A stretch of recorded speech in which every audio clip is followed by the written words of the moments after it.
سيدي، سيدي، هاي المرة لقينا لك دكتور. مش دكتور، دكتور يعني دكتور واحد في الدكاترة. دكتورات يعني ده كتير، ده كتير عليك يا اخويا. سيدي، وهيك راسه، هيك تقريبا، هيك راسه. وايش؟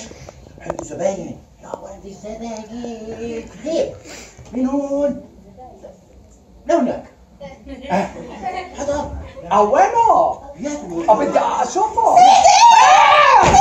الله لا يوفق. سيدي بنتك مش بحاجة لدكتور، بنتك بحاجة مش بحاجة لدكتور. بنتك بحاجة للي يحبها ويناقشها ويدلعها، والجوز هو الوصف الناس على كل بنت بجيلها. تعالي على هون. أولي أردعها. ليش أنت عم تحشي منخرطة بكل الشغلات؟ قلوقة! نعم سيدي، نعم. أسكت مرتك قلوقة، أخرسها. بس يلا. أسكتها؟ أخرسها، يلا. بسكتها شو انا؟ يلا. ولد صغير سكت ابوها كمان.